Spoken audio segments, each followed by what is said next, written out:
улс төрч хүн гэсэн мэт үнэн шүү дээ. Одоо парламентын гишүүн ч улс төрч хүн мөн үсттэй. Нөгөө талд би инженер хүн бол бас мөн. Ялангуяа нүүрстэйг олон жил ноцолцсон.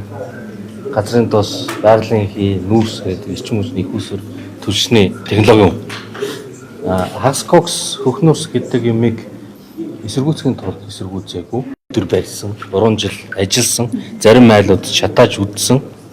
Тэгээд тэр үед шийдвэр нөөцлөгдөд зүйлдэ нөгөө төрөөс дэмжиж ийсэн шийдвэр нөөцлөгдөнгөт нүүрснээс үнэтэй учраас болоод зогсоод ингээд бид нар дампуураад байхгүй болчихсон.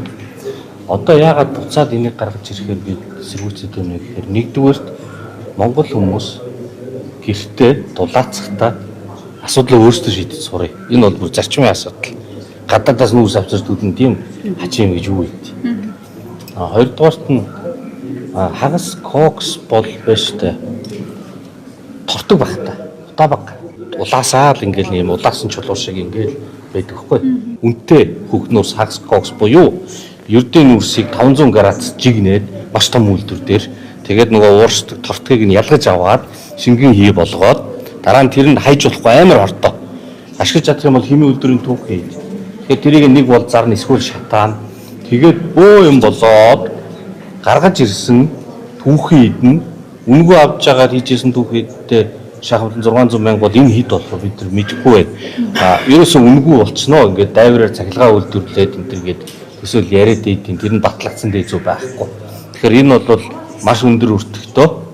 Одоо өнгөрсөн 23 онд эн чинь Чойжил сүрэн эрчим хүчний сайд байхад одоо агарын бохирдол чинь тэнд хариалчихжсэн. Тэгэхэд хятадаас авчирнаа 115 мянгаыг 177 тэрбум төгрөгөөр гэж аваад болсон шүү дээ хүмүүс эсэргүүцээд. Тэгэхээр тэр үеийн ханшаар нь бодох бол эн чинь сая гаруй төгрөг байхгүй.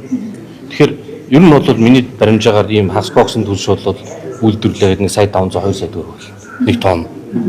Тэр нь бол үнэтэй газ аваад хэрэглэснээс үнэтэй.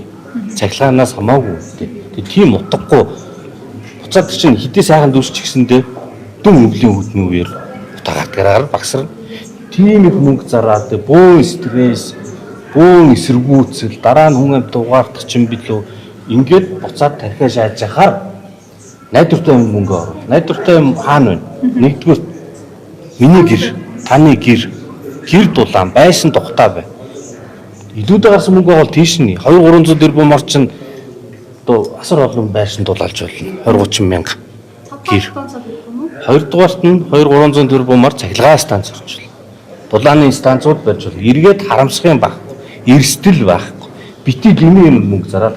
Та хотын дараад шаардлага хөрвүүлнэ гэжсэн шүү дээ. Бас гишүүдийн гарын үсэг зөвлөлнө. Энэ ажлаар нь ямар явцтай явж байна? Энэ бичсэн байна. Одоо явуулах чинь. Үндсэн агуулга нь бол улсын хурлын тогтоол гарсан. Тогтоолд нийцэхгүй тендер зарласан.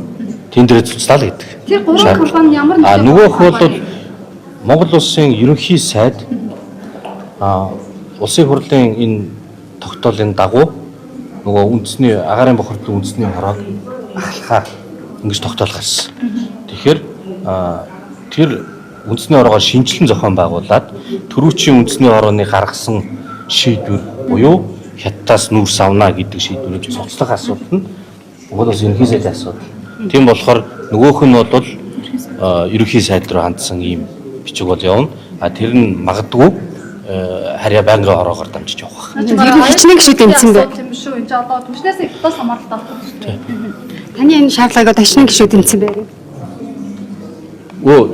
Би өөрөө баланкн дээр л явуулна. Ерөнхий сайд руу бичиг явуулах бол тэр дээр гişүүд авах.